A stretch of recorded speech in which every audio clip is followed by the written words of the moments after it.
অনেকেই রিক্রুটমেন্ট করছে, তবে ব্যাকওয়ার্ড ক্লাস সেকশনে গিয়ে যেটুকু জানলাম যে অনেক দপ্তর থেকে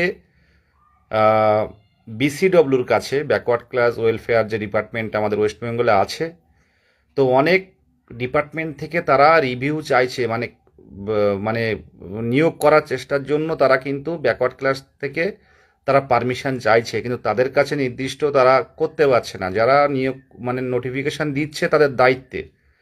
এবং এটা অনেক সময় হাইকোর্টের রায়টাকে মুখ্য রায় হিসাবে এখন কিন্তু ব্যাকওয়ার্ড ক্লাস ওইভাবেই এগোচ্ছে। আমরা বিভিন্নভাবে বোঝানোর চেষ্টা করলাম। তো ওবিসি এ, ওবিসি বি, এক হাইকোর্টের অর্ডারে যেহেতু এখন ওটা নেই, 2010-এর পর কয়েকটা, প্রায় 66টা মনে হচ্ছে, তো এই মুহূর্তে কিন্তু নিয়োগের চিন্তা কিন্তু ওবিসি নাম এটা পর্যন্ত কিন্তু সরকারের নেই। আর কেউ এই দায়িত্ব নিয়ে করতে চাইবে না, তার একটাই কারণ যে এখন যদি কোনো নিয়োগ নোটিফিকেশান দিতে গেলে কিন্তু আগে একটা রোস্টার থাকে এবং রিজার্ভেশন পলিসি মেনটেন করতে হয়। তো সেই রিজার্ভেশন পলিসি মেনটেন করতে গেলে ওবিসি এ বি ব্যাপারটা অবশ্যই থেকে যায়। শুধু ওবিসি দিয়ে 7% দিয়ে কোনোভাবেই নিয়োগ সরকার করবে না। ওবিসি এ বি এই অবস্থাটা যতদিন না পর্যন্ত সুপ্রিম কোর্ট থেকে একটা অর্ডার না আসছে ততদিন কিন্তু প্রাথমিকের নিয়োগ কিন্তু হবে বলে আমার ব্যক্তিগতভাবে মনে হয় না। কারণ অনেক ব্যাপার রয়েছে, যেটুকু আগের দিন দীর্ঘক্ষণ কথা হলো, তো বিষয়গুলো তুলে ধরছে যে আজকে যদি নোটিফিকেশান রিক্সের মাধ্যমে আসে, কোনোভাবে দেয়া হয়, কে দায়িত্ব নেবে? এই নোটিফিকেশান আজ দিলে কাল কিন্তু কেউ না কেউ হাইকোর্টের অর্ডারটাকে কন্ডেম, বা হাইকোর্টের অর্ডারটাকে যদি আমরা না মেনে যদি কেউ নোটিফিকেশান দেয়, বা সুপ্রিম কোর্টের কেসটাকে সাবজেক্ট টু আউটকাম দিয়ে আমরা দেওয়ার প্রসঙ্গ তুলেছিলাম, তা বললো এটা কেস হয়ে গেলে কিন্তু ঝুলে যাবে পুরোপুরিভাবে। সে সময় কিন্তু আরও 3-4 মাস, 5 মাস, 6 মাস লেগে যেতে পারে। তাই সেই জায়গায় দাঁড়িয়ে আমরা সুপ্রিম কোর্টের দিকে তাকিয়ে থাকতে হচ্ছে। আমরা শুধু এটুকু বলেছিলাম যে অন্ততপক্ষে ফর্ম ফিল আপটা করে রাখা হোক, পিএসসি যেমনভাবে দিচ্ছে আপনারা পরে শুরু করবেন। তো যেটুকু ডিপার্টমেন্টে কথা বলে যেটুকু বুঝলাম সরকার তথা মাননীয় মুখ্যমন্ত্রীর হস্তক্ষেপ ছাড়া কিন্তু কোনোভাবেই ডিপার্টমেন্ট থেকে কোনো আধিকারিক কিন্তু এই রিস্ক নেবেন না, যার ফলে আমরা কিন্তু একটা মহা বিপদের সম্মুখীন হয়ে আছি। কারণ এই ওবিসির ব্যাপারটা এটা অনেক দিনের আগের কেস, দেখুন কপালটা কত খারাপ হতে পারে। ওবিসির এই ব্যাপারটা কিন্তু অনেক আগের, সে রায়টা কিন্তু আমাদের সামনে এসে হলো। তো এটা পরপর তো কম্পিউটার জেনারেট ঘুরে গেল, আবার ফেব্রুয়ারি মাসে গেল, জানি না কি হবে। তো এই জায়গায় দাঁড়িয়ে কিন্তু আমরা খুব পরিস্থিতি, খারাপ পরিস্থিতির মধ্যে যাচ্ছি। আর এই মুহূর্তে অনেকেই কিন্তু দেখতে পাচ্ছি পুরো আশা ছেড়ে দিয়েছেন, মানে যে কি হবে কি হবে। তো এটুকু আমি বলবো যে আশা ছাড়লে হবে না। 2014 সালেও কেউ জানতো না যে এইভাবে নিয়োগগুলো পরপর করে ম্যাক্সিমাম সবাই নিয়োগ পেয়ে যাবে। কেউ জানতো না 2017-র ব্যাপারটা এই হবে, 2017-এও কেউ জানতো না এতজন চাকরি পাবে। তো ধারাবাহিকতা বজায় রাখতে হবে। আর আমাদের যে কর্মসূচিগুলো, আমরা এর মধ্যেও কর্মসূচি মানে করছি ভিতরে, যেগুলো আছে সেগুলো বাইরে বের করছি না। সামনে বড় কর্মসূচি আছে, আমরা জানি না কি অর্ডার পাবো, বা শুধু এটুকু বলবো যে আপনারা এই যে গত মাসের 2 তারিখে যে আমরা কর্মসূচিটা করেছিলাম বিকাশ ভবনে, আপনারা কিন্তু 400 জন এসেছিলেন। 400 জন আমরা এসেছিলাম, 400 জন দিয়ে কিন্তু 30-35 হাজার যদি ডিএলএড থাকে সেটা মানা যায় না। সমীক্ষায় দেখা গেছে, আগে যে জিজ্ঞাসা করে যে 30,000 যদি ডিএলএড থাকে কেন 400 জন নামছে, তারা বাদ বাকি তারা কোথায়? তো এগুলো কিন্তু আমাদের কাছে জিজ্ঞাসার প্রশ্নের সম্মুখীন হতে হয় যে আপনাদের এত তাড়া কিসের? আপনারা 400 জন, 1,000 জন নামছেন, তাহলে বাদ বাকি যদি 30,000 জন হয়, তাহলে বাদ বাকি 30,000 জন কোথায় আছে? এর উত্তর কিন্তু আমরা পাইনি। আমরা অনেকেই দেখতে পাচ্ছি খুব ইন্টারভিউ পড়ছেন বা কোনো না কোনো পেশায় যুক্ত আছেন, চলে যাচ্ছে। কিন্তু আমরা কিন্তু একটা অংশ কিন্তু আমরা বারে বারে বিভিন্ন যেখানে শিক্ষামন্ত্রী যাচ্ছে, আজ যেমন পূর্বস্থলীতে আমাদের মনে করেছিলাম, ভেবেছিলাম শিক্ষামন্ত্রী আসবেন, সেখানেও কিন্তু অনেকে পৌঁছে গেছে। সেদিন বইমেলায় আমাদের মুখ্যমন্ত্রী এসেছিলেন, তো আমাদের পক্ষ থেকে আমাদের অদিতি ম্যাডাম, সুভাষ স্যার থেকে শুরু করে উত্তর চব্বিশ পরগনার অনেকেই গেছিলেন, গিয়ে মুখ্যমন্ত্রীর সাথে দেখা করার চেষ্টা করেছিলেন, কিন্তু পারেনি, যেহেতু একটা নিরাপত্তার ব্যাপার থাকে। তো এই জায়গাগুলো আমরা কিন্তু করতে পারছি না। আমরা কিন্তু যে যার মতো এই ফেসবুক বা হোয়াটসঅ্যাপ এইগুলো কিন্তু আমরা শুধুমাত্র আপডেট নেয়ার জন্য কিন্তু আমরা তাকিয়ে আছি। অনেকেই আছে। সামনের দিনে আমাদের কর্মসূচি তৈরি হবে। শুধু এটুকু বলবো যে এরপরেও কিন্তু নোটিফিকেশান, অন্ততপক্ষে ফর্ম ফিল আপ করে কতজন ডিএলএড পূর্ণ প্রশিক্ষিত আছে, এই 5 বছর পর টেট, এবং সেই টেট উত্তীর্ণদের সবার নিয়োগও বছরে 2বার নিয়োগ, এবং কেউ বসে থাকবে না বলে যে আশ্বাস দেওয়া হয়েছিল, এটা তো ভুল হতে পারে না। 16,500 রিক্রুটমেন্ট কেন কিভাবে হয়েছিল, আপনারা যারা এর আগে যারা ছিলেন, মানে এখনো পর্যন্ত যারা জানেন বিগত দিনের ইতিহাস, তারা ভালো করেই জানেন 16,500 2014 টেট থেকে সেকেন্ড বার নিয়োগ হলো, 2017 নিয়োগ হলো, 22-এরও নিয়োগ হবে। আবারও বলছি, পজিটিভ থাকুন, 22-এরও নিয়োগ হবেই হবে, এবং এটা একটা বড় নিয়োগ হওয়ার জন্য কিন্তু বিভিন্ন দপ্তরে কিন্তু আমরা যাচ্ছি এবং মুখ্যমন্ত্রীর দৃষ্টি আকর্ষণের চেষ্টা করছি। হেরে গেলে তো হেরে যেতে হবে। আমি জানি না লাইভে সবাই উত্তীর্ণ কিনা, যারা লাইভ দেখছে, যারা উত্তীর্ণ আছেন তাদের ক্ষেত্রে বলবো যে সময়টা কঠিন, এই সময়টা একটু লড়াইটা করে দিন। সময়টা কঠিন, আপনারা ভালো করেই জানেন যে এতদিন অপেক্ষা করে করে থাকা যায় না, একদম পাকা 2 বছর। তো এই জায়গায় দাঁড়িয়ে কিন্তু লড়াইটা করতে হবে। আপনারা অনেকে টিউশনি পড়াচ্ছেন, বিভিন্ন পেশায় আছেন, কিন্তু টার্গেট কিন্তু এই ইন্টারভিউ এবং শূন্যপদ কত আসবে। এবার আমরা যদি হাল ছেড়ে দিই, বর্তমানে 2022 প্রাথমিক টেট পাস ডিএলএড ঐক্যমঞ্চ একমাত্র সংগঠন যারা কিন্তু কর্মসূচিগুলো কিন্তু ধারাবাহিক রেখে দিয়েছে। আর সবাই জানে যে এখন নিয়োগ কিন্তু প্রাথমিকেই হবে, কারণ প্রাথমিকের অলরেডি কিন্তু কোয়ালিফাইড বসে আছে। মুখ্যমন্ত্রীর কাছে আমরা যেতে পারছি না, কোনো না কোনোভাবে এতবার চেষ্টা করছি, একদিন একদিন কিন্তু আমরা সামনাসামনি হব, এবং আমাদের দাবিগুলো কিন্তু পরিষ্কারভাবে আমাদের বঞ্চনার কথা তুলে ধরবো, এই কথা দিয়ে গেলাম। একদিন কিন্তু আমরা যাব মাননীয় মুখ্যমন্ত্রী সিএম ম্যাডামের কাছে, কোনো না কোনোভাবে চেষ্টা কিন্তু করে যাচ্ছি। আমরা যাব, আমাদের দাবি মানে আমাদের যে বঞ্চনার কথা, এটা কিন্তু আমরা তুলে ধরব। এটা দেখবেন মিলে যাবে, এটা আমরা কোনো না কোনো দিন প্রত্যেক জায়গায় কিন্তু চেষ্টা করছি। আর জেলায় যখন যাচ্ছে মুখ্যমন্ত্রী, সেই সময়টা আপনারা কাজে লাগান। পরিষ্কারভাবে সোশ্যাল মিডিয়াতেই বলছি, যেহেতু কালীঘাটে গেলেও দেখা পাইনি, গত 2 বছর 4 থেকে 5 বার গেছি কালীঘাটে। কালীঘাটের যে প্রসেস, আমরা ডেপুটেশন দিয়ে এসছি, যারা আমাদের সিএম ম্যাডামের অনেক কাছের, কিন্তু সেইভাবে কিন্তু আমাদের নিয়ে পদক্ষেপ নেননি। এমনকি মুখ্যমন্ত্রীর হাতেও কিন্তু আমাদের ডেপুটেশন দিয়েছি। সেই জায়গায় দাঁড়িয়ে সামনে কোনো না কোনো দিন আমরা কিন্তু দেখা করব। আমরা হবে না, এবছরে হবে না, দেবে না, এই সব চিন্তাভাবনা পরিত্যাগ করে আসুন, লড়াইটা একসাথে করি আবারও। যে যে লাস্ট মিছিলটা হয়েছিল সম্ভবত 28 তারিখ মনে হচ্ছে, যে এই মিছিলের মতো একটা কর্মসূচি করে দেখান প্রত্যেকেই। আমাদের দাবি একটা ভালো কেউ যদি শোনে যে আমাদের বঞ্চনার কথা, 2017 প্রাথমিক টেট নোটিফিকেশান, তারপর 18 সালে প্রাথমিক টেট হয়নি, 19 সালে প্রাথমিক টেট হয়নি, 20 সালে টেট হয়নি, 21 সালে টেট হয়নি, 22 সালেও হওয়ার কথা ছিল না।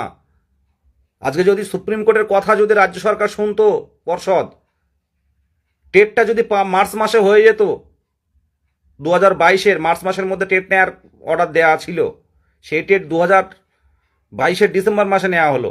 তো 2022-এর মার্চ মাসে টেট নিলে আজকে এই সমস্যার সম্মুখীন আমাদের হতে হতো না। আজকে কিন্তু আমরা নিয়োগ নোটিফিকেশন 2022-এর নিয়োগ নোটিফিকেশনে ঢুকে যেতে পারতাম, সেই জায়গাটা ফেলে রাখা হলো। এমনকি 2024 সালে টেট নেওয়ার কথা ছিল, কিন্তু সেটা বিকাশ ভবনে অনেক আধিকারিকের সাথে কথা বলে যেটুকু জানতে পারলাম, অনেকেরই এটা সমস্যা ছিল যে এই 2024-এর আবার টেট নিলে 2022 এখনো পর্যন্ত ক্লিয়ার হলো না, 23-এর টেট হলো, আবার 24-এর টেট হবে। তো বিভিন্ন কারণে কিন্তু 2024-এর টেট নিতে পারেননি, কিন্তু 25-এ কিন্তু টেট হবে, তার আগে কিন্তু আমাদের নোটিফিকেশান আসবে। এবার শূন্যপদের বিষয়টা নিয়ে যে চিন্তা ভাবনা সেটা কিন্তু থেকেই যাচ্ছে। শূন্যপদ যেটুকু আমাদের 50,000 শূন্যপদের দাবি, সেটা গতদিন আধিকারিকদের সাথেও কথা বলে জানতে পেরেছি, ওনারাও কাগজ পড়েন, তো আমাদের বিষয়গুলো বলছিলেন যে হ্যাঁ দেখলাম, কিন্তু এত শূন্যপদ নেই।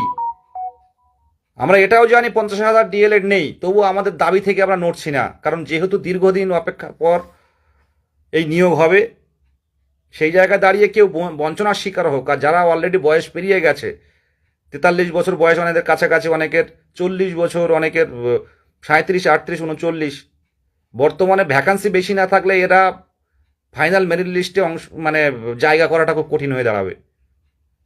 আর আমাদের বরাবরই দাবি কেউ বঞ্চিত যাতে না হয়। আজকে 2014 টেট আমরা জানি, 2017 টেটও ব্যাপারটাও জানি, 2022-এ অনেক বঞ্চনার শিকার অনেকে কোয়ালিফাই করেছে, যাদের বয়স অলরেডি অনেক শ্রেণীর বয়স পেরিয়ে গেছে অলরেডি, আর এক শ্রেণীর পেরিয়ে যাওয়ার মতো পরিস্থিতি তৈরি হয়েছে। সেই জায়গায় দাঁড়িয়ে যাতে কেউ বঞ্চনার শিকার না হয়, এবারে যদি যারা খুব পুরাতন যারা মাধ্যমিক, উচ্চ মাধ্যমিক, পুরাতন ডিএলএড বা সরকারি কোনো কলেজ থেকে ডায়েট থেকে ডিএলএড করা, যাদের অনেক নাম্বার কিন্তু কম, তাদের আমরা চাই না নতুনরাও বঞ্চনার শিকার হোক, কিন্তু এর একটাই পথ হচ্ছে শূন্যপদ। এই জায়গায় দাঁড়িয়ে আপনারা যদি হেরে যান, যদি গতি হারিয়ে ফেলেন, যদি আগ্রহ না থাকে, যদি পথে না নামেন, আমরা কিন্তু আমাদের দাবিটা তুলে ধরতে পারবো না। শূন্যপদ কিন্তু প্রত্যেক জেলায় আছে, শূন্যপদ কিন্তু একটা হাইট শূন্যপদ ভ্যাকান্সি কিন্তু থাকে, যেগুলো সব সময় বের হয় না। শূন্যপদ কিন্তু যথেষ্ট শূন্যপদ আছে, যদি নিয়োগ দেওয়ার ইচ্ছে থাকে কোনো টেট কোয়ালিফাইড বসে থাকবে না। এরা সভাপতি মহাশয় নিজেই বলেছিলেন যে কেউ বসে থাকবে না, নিয়োগ দিতে চাইলে 50,000 নিয়োগ দিতে পারি, কথাটা তো আমার সামনেই বলেছিলেন। তারপর থেকেও তো এখন প্রত্যেকটা পেপারে বা আপনারা প্রত্যেক জায়গায় দেখতে পারেন যে প্রাথমিকে 50,000 শূন্যপদ। এখন আপনি আরটিআই করে দেখুন, 500, 250 এরকম শূন্যপদ দেখতে পাবেন, কিন্তু বাস্তবে সেই শূন্যপদ নয়, অনেক শূন্যপদ আছে। এবং তারপরেও 335টা সম্ভবত স্কুলে পঞ্চম শ্রেণী ইনক্লুড হয়েছে। তো এই পঞ্চম শ্রেণী ইনক্লুড, এর থেকে কিন্তু একটা শূন্যপদ তৈরি হবে, 3টে করে শিক্ষক বাড়ালে প্রচুর শূন্যপদ।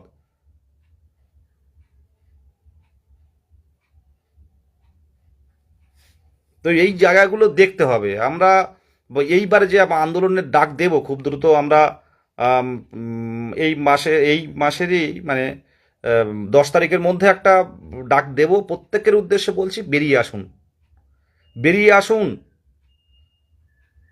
এই সুযোগ, এই বিধানসভা ভোট বারে বারে আসবে না, এই 5 বছর পরে একটা ভোট আসছে, আবার 5 বছর পরে হবে, আর ভোটের আগে কিন্তু একটা নিয়োগ হয়, এটা আমরা সবাই জানি। সেই নিয়োগটা কত সংখ্যক, অনেকে অনেক কিছু করবে, অনেকে অনেক কিছু বলবে, যারা কোয়ালিফাই করতে পারেনি, যারা 1 নাম্বার, 2 নাম্বার, 3 নাম্বার, 4 নাম্বার, 10 নাম্বারেও জন্য যারা টেট সার্টিফিকেটটা পায়নি, তাদের তাদের কষ্টের কথাটা আমরা জানেন না। যাদের বন্ধুরা কোয়ালিফাই করতে পারেনি তারা জানে কষ্টটা কোথায়। আমাদের দ্রুততার সাথে যদি নোটিফিকেশনটা নিয়ে আসতে পারতাম, এই আইনি জটিলতা যদি না থাকতো, এতদিন আমরা হয়তো ইন্টারভিউ প্রসেসের মধ্যে ঢুকে যেতাম। তো যাই হোক, কপাল খারাপ থাকলে যেটা হয় আর কি, সেটাই হচ্ছে। জায়গাগুলো প্রত্যেকে তুলে ধরুন, সিএম ম্যাডামকে ট্যাগ করে লিখুন। এই কষ্ট কিন্তু আপনার বাবা মা বুঝবে, আমার বাবা মা বুঝবে, আর কেউ বুঝবে না এই কষ্টটা। যারা 18 কোটি ডিএলএড, আমি একটা দিন পোস্ট করেছিলাম, একটা দাদা জিজ্ঞাসা করছিলেন যে 5 বছরের বঞ্চনা মানে বুঝলাম না। তো আমি ওনাকে বুঝিয়ে দিলাম, 2017 টেট নোটিফিকেশন বলি লেখার সময়, আমি 21 সালে টেট হতে পারে, কিন্তু 2017 নোটিফিকেশান ছিল, 2017 নোটিফিকেশান ছিল 2017-ই। লাস্ট লাস্ট ডিএলএড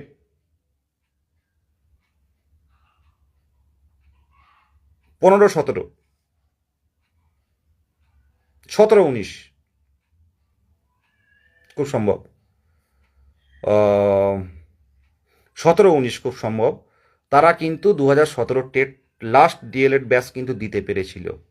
তারপর 18-20 থেকে কিন্তু তারা 18-20 যে ডিএলএড যারা করেছিল তাদের মতো কপাল খারাপ কারোর আর নেই। তারা 18 সালে ডিএলএড ভর্তি হলো, 18 পরীক্ষা দিতে পারেনি, 19-ও পরীক্ষা দিতে পারেনি, 20-এও পরীক্ষা দিতে পারেনি, 21-এও পরীক্ষা দিতে পারেনি, 22-এর শেষে ডিসেম্বর মাসে গিয়ে পরীক্ষা দিল। তাদের মতো বঞ্চনার শিকার আমার মনে হয় কেউ নেই। তাই তো বলি 5 বছরের বঞ্চনা, এটা তো বাস্তবেই 5 বছরের বঞ্চনা। উত্তীর্ণ হয়ে সাংবাদিক বৈঠক করে কথাগুলো আপনাদের মনে আছে? যারা দেখেননি একটু ইউটিউবে দেখে নেবেন, যে বছরে 2বার নিয়োগ, টেট পাস কেউ বসে থাকবে না। আজকে সেই কথাগুলো কোথায় গেল, প্রতিশ্রুতিগুলো কোথায় গেল? এটা আপনাদের বুকে আগুন জ্বলে না? যারা এখনো পর্যন্ত রাজপথে আসেননি, এখনো পর্যন্ত মিছিলে হাঁটেননি, তাদের উদ্দেশ্যে কথাগুলো আমি বলছি। যারা আসছে তারাই আসছে, ট্র্যাক থেকে সরে যাবেন না। ডিএলএড যারা করেছেন তারা ভালো করেই জানেন কতটা কষ্ট করে একটা পূর্ণ প্রশিক্ষিত, মানে 24 মাসের ডিএলএড কমপ্লিট করতে কতটা কষ্ট করতে হয়, প্রত্যেকেই জানেন ভালো করে। আর যত দিন যাচ্ছে তত কিন্তু জটিলতাগুলো বাড়ছে।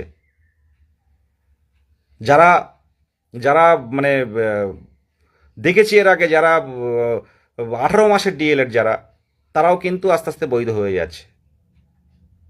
তো আইনি অর্ডার এটা আমাদের সকলকে মানতে হবে। নোটিফিকেশান আসলে অন্তত আমরা বেঁচে যাব, নোটিফিকেশানটা নিয়ে আসতে পারলে। আমরা ইতিমধ্যে কোনো না কোনো কর্মসূচি ঘোষণা করব, চিন্তাভাবনা আছে, কাজ চলছে। প্রত্যেকেই বলবো যে লাস্ট মিছিলটা হয়েছিল, এই মিছিলে আসুন। আর গতদিন 2 তারিখে যে বিকাশ ভবনে গেছিলাম আমরা, এই জায়গাটা প্রত্যেকের আসার দরকার ছিল। আমরা হয়তো ভেবেছিলাম আর কোনো আন্দোলন করব না। আন্দোলনটা কেন করতে হচ্ছে, কেন যেতে হচ্ছে, এই বিষয়গুলো সবাই জানে ভালো করে। আর অনেকে আছে এই 2022 টেট পাস, একটা কথা কি, অনেক খুব কম বয়সী যারা অনেক কোয়ালিফাই করেছে, কম বয়সী যারা, তাদের এখনও সেই খিদেটা নেই, তাই রাজপথে আসে না। আজকে যদি বিকাশ ভবনে বসতে পারতাম, রাত জাগতে পারতাম, কিছু না কিছু আমাদের নিয়ে একটা পদক্ষেপ তৈরি হতো। সেই জায়গাটা আমরা তৈরি করতে পারিনি, সবাই থানায় গিয়ে বসেছিলাম। আমাদের বলা হোক যে আমাদের অন্যায় কি, আমাদের দাবি অন্যায় কি না। আজকে অনেকেই মানে বিয়ের থেকে শুধু জেলা গ্রুপ নয়, আমাদের অনেকেই কিন্তু এই আশা হারিয়ে ফেলছেন। আমি দেখতে পাচ্ছি, দেখতেও খারাপ লাগছে, যারা এত এক সক্রিয় ছিল দিন দিন আশা হারিয়ে ফেলছেন। কিন্তু আশা হারাবেন না, হঠাৎ করেই কিন্তু জায়গা তৈরি হবে। আসুন এই ফেব্রুয়ারি মাসটা ওবিসি মামলাটাও দিকে তাকাবো আমরা। আর শুধু ওবিসি মামলা দোহাই দিলে চলবে না, আমাদের অন্তত একটা প্রসেস শুরু হোক, তাহলে কিছুটা অন্তত আমরা একটা শক্তি পাবো, একটা স্বতঃস্ফূর্ততা আসবে আমাদের মধ্যে, যে কতজন পূর্ণ প্রশিক্ষিত ডিএলএড আছে, এটা নিয়ে একটা পোর্টাল খুলে অন্তত দেখা হোক, তারপর শূন্যপদ ঘোষণা করা হোক। আমরা পারি সকলে, যদি আমাদের 30,000 ডিএলএড যদি থাকে, আজকে 30,000 যদি পথে নামা হয় কলকাতার রাজপথে, যদি বসে থাকা যায় যে আমাদের দাবিগুলো মানা হোক, তারপর উঠব। পিছনো দিনে ভাবতে পারছেন 2009-এর নিয়োগ এখন হচ্ছে, 2009 সালের নিয়োগ এখন হচ্ছে। মালদা হলো, দেখলাম প্রথমে হাওড়া ডিস্ট্রিক্ট থেকে শুরু হলো, হাওড়া ডিপিএসসি, মালদা, উত্তর 24 পরগনা। আজকে যারা নতুন পাস করছে এবং যে রায়গুলো আসছে আমরা দেখতে পাচ্ছি, যেখানে পরিষ্কার বলা হচ্ছে নিউমেরিক ভ্যাকান্সি তৈরি হলেই 2009 পাবে। তাহলে সেই জায়গায় দাঁড়িয়ে যারা নতুন উত্তীর্ণ হচ্ছেন বা যারা ডিএলএড পাস করে ফ্রেশার ক্যান্ডিডেট যারা, তারা কি সুযোগ পাবে না কোনো দিন? ভুল তো কিছু হয়েছে, ডিপিএসসি তো ভুল করেছে। হাওড়া থেকে কনসার্ন দেওয়ার কারণে 2009-গুলো প্রত্যেকটা জেলায় এই পরিস্থিতি তৈরি হচ্ছে। 2009-এ যারা কোয়ালিফাই বা তাদের নিয়ে আমাদের বিরোধিতা নেই, কিন্তু আমরা তো বঞ্চনার শিকার হচ্ছি পর্ষদের, মানে ডিপিএসসির ভুলে, পর্ষদের ভুলে। এটা তো আমরাই সমস্যার সম্মুখীন হচ্ছি। এভাবে বসে থাকা যায় বলুন ভালো করে? আজকে লাইভটা করবো না ভাবছিলাম, অনেক ব্যস্ততার মধ্যেও চারিদিকে সরস্বতী পুজো, বিভিন্ন কোচিং সেন্টারে সব সরস্বতী পুজো হচ্ছে, মায়ের আরাধনা হবে, তো সব দিকে ব্যস্ততা আছে। তার মধ্যে ভাবলাম যে এই বিষয়গুলো তুলে ধরার দরকার। আপনারা হারিয়ে যাবেন না, সরস্বতী পুজোটা মিটুক। আর এর মধ্যে আমরা কিছু কর্মসূচি অলরেডি কর্মসূচির পথে চলে গেছি, সেটা এখন আমি বাইরে বলছি না, ঠিক টাইমে টেলিগ্রাম মিটিংয়ে জানানো হবে। শুধু বলবো ট্রাক হারাবেন না, বাড়িতে পড়ো, রাস্তায় লড়ো। এই কথাটাই বিশ্বাসী যারা, তারাই কিন্তু সঠিক পথে আছেন। তো একটাই কথা বলবো, বৈধ ডিএলএড এবং পরবর্তীকালে উত্তীর্ণ ক্যান্ডিডেটের জন্য 2022 প্রাথমিক টেট পাস ডিএলএড ঐক্যমঞ্চ লড়ছে। আগামী দিনে লড়বো, শেষ পর্যন্ত লড়বো। আমরা চাই না প্রশ্নভুল থেকে 2014 প্রশ্নভুল মামলা যদি এখন রায় আসে, এর থেকে খারাপ আর কিছু হবে না। 2014 ম্যাট 1594 এই রায়টা যদি বর্তমানে কোনোভাবে আসে, তাহলে এর থেকে খারাপ কিছু হবে না।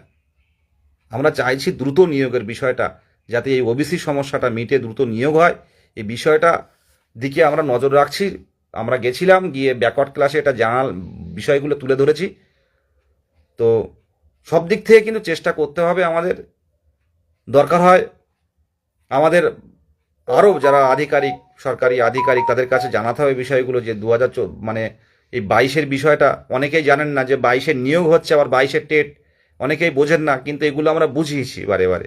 আজকে আপনারা জানেন যে কোনো মানে চ্যানেল কিংবা আপনার প্রিন্ট মিডিয়া, তারা কিন্তু এখন আর ভুল লেখে না, এখন কিন্তু ঠিকঠাক লেখে, আমাদের বিষয়গুলো তুলে ধরার চেষ্টা করেন।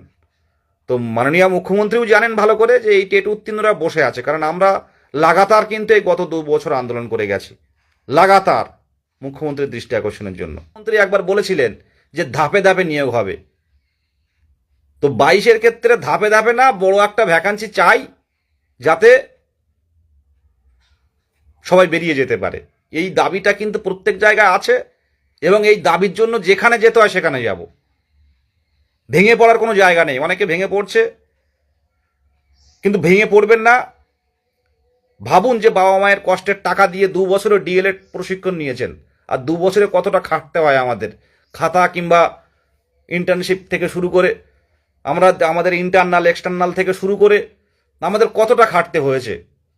তো এটা বৃথা যাবে না। আর একটা টেট কোয়ালিফাই করতে গেলে আমরা হয়তো ভাবছি যে টেট কোয়ালিফাই 2022-এর প্রশ্ন অনেক সোজা ছিল, কিন্তু সবাই পাস করেনি কেন বলুন তো? এত কম সংখ্যক কোয়ালিফাই করলো কেন? আর 2023-এর টেটেও কিন্তু কোয়ালিফাইয়ের সংখ্যা খুব কম। তো কোয়ালিফাই যারা আছে, তারা আজ হোক কাল হোক কিন্তু নিয়োগ পাবে, কিন্তু যাদের বয়সটা পেরিয়ে যাচ্ছে, যারা এই অপেক্ষায় অপেক্ষায় যাদের দিন কাটছে, তাদের মতো খারাপ কেউ আর নেই। সামনে টেট হোক আর না হোক সেটা ফ্যাক্টর নয়, উত্তীর্ণ যারা আছে তাদেরকে চাকরি দিতে হবে, উত্তীর্ণ যারা আছে তাদেরকে স্কুলে পাঠাতে হবে। কারণ প্রাথমিক স্কুলগুলো এক ভগ্নপ্রায়।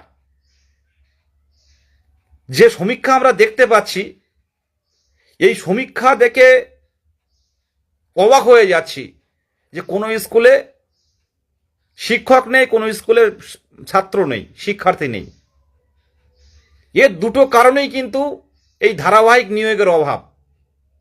এই দুটো কারণেই ধারাবাহিক নিয়োগের অভাব। যে সমীক্ষায় আমরা দেখতে পাচ্ছি কোনো স্কুলে একজন টিচার আছে।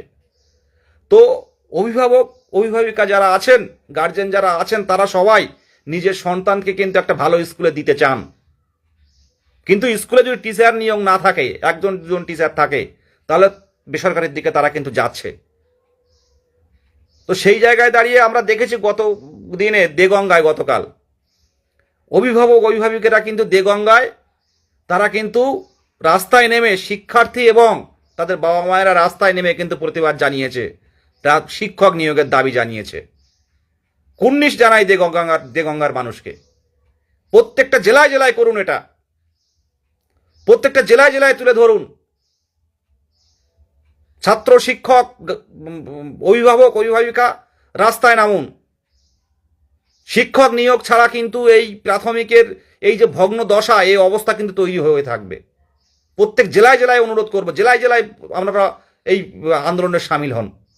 কারণ সরকারি স্কুল বন্ধ হলে আপনার আমার এই মধ্যবিত্ত নিম্নবিত্ত যারা আমরা আছি, আমাদের সন্তানরাই কিন্তু বঞ্চিত হচ্ছে একদম প্রত্যক্ষভাবে। মানুষের জন্যই সরকার। অনেকে ভেঙে পড়ে যে সরকার দেবে না, হবে না। মানুষের কল্যাণের জন্য সরকার, নির্বাচিত সরকার। এত কিছু কিসের, এত চারিদিকে এত মানুষের সবকিছু কল্যাণের জন্য, নির্বাচন থেকে শুরু করে এত কিছু সব মানুষের কল্যাণ সাধনের জন্য। প্রত্যেকটা প্রাথমিক স্কুলে যে ভগ্ন দশা বর্তমানে তাকানো যায় না, কিছু কিছু স্কুল বাদে, সেই জায়গাটা ধারাবাহিক নিয়োগ নেই। যে স্কুলে 8জন 10জন টিচার থাকে সেই স্কুলে কিন্তু শিক্ষার্থীর অভাব নেই। বা আপনারা বাড়ির পাশে বিচার করে দেখুন, 10জন শিক্ষক যে স্কুলে আছে সেই স্কুলটা কিন্তু একদম বেসরকারি স্কুলের মতো সরকারি স্কুল চলছে। সেখানে ভর্তি করার জন্য অনেক সময় অনেক স্কুলে ডোনেশন দিতে হয়। এমনও আছে যে সরকারি স্কুলে ভর্তি করার জন্য পরীক্ষা দিতে হয়, লাইন পড়ে সরকারি স্কুলে। তাহলে 3জন টিচার 1জন টিচারে আপনার আমার বাড়ির সন্তান কি কেউ দেবে? এটা বুঝতে হবে। গতদিনে দেখছিলাম এক অফিসার, পুলিশ অফিসার এই বিষয়ে বক্তৃতা রাখলেন, খুব ভালো লাগলো। প্রত্যেকেই নিজের নিজের জায়গা থেকে কাজগুলো করুন, শুধু সরকারের দোহাই দিলে হবে না। সরকার যদি ভুল করে সেটা আমাদের চোখে আঙুল দিয়ে দেখিয়ে দেওয়ার দরকার। কারণ আমাদের কল্যাণ সাধনের জন্য, আমাদের সন্তানদের কল্যাণ সাধনের জন্য কিন্তু এই প্রাথমিক শিক্ষা। উন্নত দেশগুলো আমরা দেখেছি, উন্নত দেশগুলো জাপান হোক, রাশিয়া হোক, চীন হোক, তারা কিন্তু এলিমেন্টারি এডুকেশনটাই কিন্তু শক্ত হাতে দেখেন, শক্তভাবে দেখেন। এলিমেন্টারি এডুকেশনটা বাচ্চাদের কোন শিক্ষার্থী কিভাবে সামনের দিনে কি হবে সেটা কিন্তু বোঝা যায়, সেটা দেখলে বোঝা যায়। তাই এলিমেন্টারি এডুকেশনটাকে জোর দেওয়া হয়। আমাদের পাশের রাজ্যগুলো দেখুন না, বিহারের নিয়োগটা দেখুন না, গুগলে সার্চ মারুন 2025 সালে বিহারে কত নিয়োগ হবে প্রাথমিক শিক্ষক, দেখুন, দেখতে পাবেন। আর 8,000 10,000 20,000 ভ্যাকান্সি দিলে এবার চলবে না। প্রত্যেকেই পথে নামুন। আমরা বেশ কয়েকজন বলবো কেন, প্রত্যেকেই পথে নেমে এটা জানান এবং প্রত্যেকটা নিজের এলাকায় এই জায়গাগুলো তুলে ধরুন। শিক্ষক নেই এই জায়গাগুলো ছবি তুলুন, ভিডিও করুন, সোশ্যাল মিডিয়াতে দিন, ট্যাগ করুন মুখ্যমন্ত্রীকে, মাননীয় মুখ্যমন্ত্রীকে, শিক্ষামন্ত্রীকে। সব কিছুর একটা সীমা থাকা দরকার আছে। 5 বছর টেট হলো না, সেই টেট থেকে এই নিয়োগ হল, মানে এতদিন বসে থাকা হলো। আজকে 2017 যে টেট হলো 21 সালে, আর 3টে মাস ওয়েট করে রাখা গেল না। 3 মাস ওয়েট করলে তো আর ভ্যাকান্সি বাড়িয়ে তো আর 22-এর টেট উত্তীর্ণরা ঢুকে গেলে তো মিটে যেত। মার্চ মাসে টেট নিয়ে যে একবারে যদি নিয়োগ নোটিফিকেশন দেওয়া হতো তাহলে এতদিন বসে থাকার সম্ভাবনা থাকতো না। সেই জায়গা না করে টেটের মানে রিক্রুটমেন্টের নোটিফিকেশন দিয়ে আমাদের টেট নোটিফিকেশন দেওয়া হলো, যেটা মার্চ মাসে সুপ্রিম কোর্টের অর্ডারটা দেওয়ার কথা ছিল। আপনারা যারা একটু জানেন বিস্তারিত, আপনারা বুঝতে পারছেন ব্যাপারটা। ভ্যাকান্সি বাড়িয়ে যদি নিয়োগটা করা হতো, আজকে পিছনের যে নিয়োগগুলো কিছু কিছু ক্ষেত্রে নিয়ম লঙ্ঘন করা হয়েছে, তার জন্য এই আইনি জটিলতা। কেউ না কেউ করেছে, আমি বলছি না কোনো সরকার করেছে বা কোনো ব্যক্তি স্বার্থ এটা দেখা হয়েছে, যার ফলে আইনি জটিলতাগুলো তৈরি হচ্ছে। দেখুন, আমার পিছু টান নেই, লড়াইটা করব। গত 2 বছর করে এসেছি, সামনের দিনেও করব। বঞ্চিতদের স্বার্থে বঞ্চনার বিরুদ্ধে লড়াই চলবে, এই সিস্টেমের বিরুদ্ধে লড়াই চলবে। আমার কোনো সরকারের আধিকারিক, কোনো মন্ত্রী আমলা তাদের বিরোধিতা নয়। আমাদের সমস্যাটা তুলে ধরা হোক, বারবার লাইভে বলি, কোনো সরকার বিরোধী নয়, কোনো আমলা বিরোধী, কোনো আধিকারিক বিরোধী নয়। আমাদের বিষয়টা ভাবা হোক, এই সিস্টেমের বিরোধিতা করছি আমি। এভাবে একটা নিয়োগ 2009 সালে 2014 সালের নিয়োগ এখনও চলবে। আর যারা নতুন ফ্রেশার, যারা উত্তীর্ণ হয়ে রয়েছে কষ্ট করে, যারা পড়াশুনো করে রাত জেগে পড়াশুনো করে বসে আছে, তারা দীর্ঘদিন মারাও যাচ্ছে। অনেকে 2-3 জন মারা গেছে, 2 জন মারা গেছেন টেনশনে তাদের, অনেকে নিজে মৃত্যুবরণ করছে। তো কেউ এই পথ নেবেন না, এগুলো ঠিক না। লড়াইটা বেঁচে থেকেই হবে এবং উত্তীর্ণ যারা আছে তারা কিন্তু সামনের দিনে কিন্তু কোয়ালিফাই, মানে উত্তীর্ণ যারা আছে সামনের দিনে কিন্তু মেরিট লিস্টে আনার জন্য লড়াই চলবে। এবং যারা মেরিট লিস্ট যাতে একটা বড় ভ্যাকান্সি থাকে সেটা টার্গেট রাখতে হবে। কেউ যেন দিনের শেষে যেন না কাঁদে, কারণ আমরা জানি একবার নিয়োগ হচ্ছে, আবার কত বছর পরে হবে তার কোনো ঠিক নেই। সেই জায়গায় কেউ যেন বঞ্চনার শিকার না হয়, একজন উত্তীর্ণ পূর্ণ প্রশিক্ষিত ডিএলএড। আমাদের এই জার্নিটা খুব কঠিন, খুব কষ্টের। শুধু এটুকু বলবো, সামনের দিনে যে আমরা কর্মসূচিগুলো করছি, আসুন। আর জেলায় জেলায় মুখ্যমন্ত্রী, শিক্ষামন্ত্রী এবং আধিকারিকরা গেলে তাদেরকে ডেপুটেশন দিন, বিষয়গুলো জানান। সম্ভব আমাদের দাবি যদি ভালো করে কেউ বোঝে, বসে বসে শোনেন 2 মিনিট, তো সবাই বুঝতে পারবেন পরিস্থিতিটা কতটা বঞ্চনার শিকার আমরা। আজকে বন্ধুরা অনেকে স্কুলে আছে, 2017 টেট উত্তীর্ণ যারা আছে, 14 উত্তীর্ণরা আছে, আমরাও যাব। এটা একদম পজিটিভ দিক ধরে রাখুন। শুধু ভ্যাকান্সি নিয়ে আমাদের চিন্তা, ভ্যাকান্সি কত আসবে। আর 2025-এর মধ্যেই অনেক আগেই নোটিফিকেশান আমরা বের করে আনবো।